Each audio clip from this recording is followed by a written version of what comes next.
Hey guys, welcome to day 9 of Kingoween, and today we are taking a look at one of my favorite movies that came out in the 80s from King.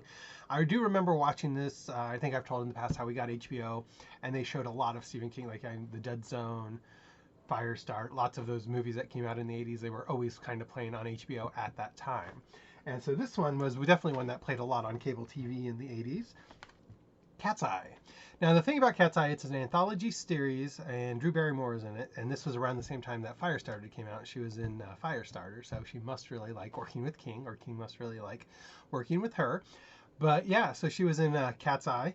It's a three-part story. The first part is Quitters Inc., which is basically there was a special audiobook that was released that looked like a pack of cigarettes, and Quitters Inc. was part of that, and I do not have that in my collection, but I'm looking for it. But it's actually from, I want to say, Night Shift. And then the second story is called The Ledge, and I also think that one is from Night Shift. And then the third one is called General. And General is actually the name given to the cat by Drew's character in the movie. And so the last story is the story that she's in.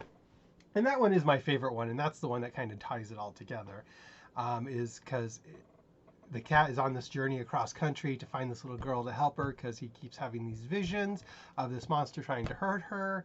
And then these other two stories happen, and then he finally makes it to her, and then you get to see what happens to that story.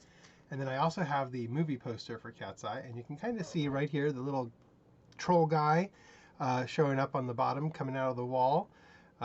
Always thought that was the coolest thing when I was a kid. The wall would just kind of open, and this little troll would come out and then sit on your chest and suck out her breath. And I'm like, what a horrifying story. But as a kid, I loved it. Like I said, I was a weird kid, and I always liked horror stories and things like that. So very glad I was able to pick this up at SuperCon last week. So that's what Kingoween Day 9 is, Cat's Eye. So if you haven't seen it, I highly recommend it. It's got some really good stories in there. Quitters Inc. Is a good one. It has, I want to say James Caan is in it, and I really like his acting in some things. So yeah, you should totally check it out. On the other scary front that I was doing today, and I took in some of my books to sell at the secondhand store, I got a little bit of money, not as much as I was hoping for, but at least somebody else out there who's a King fan will be able to get those books and be able to enjoy them.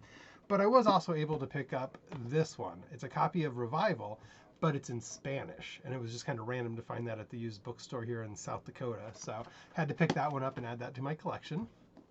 So yeah, hope everyone is staying safe, and keep reading.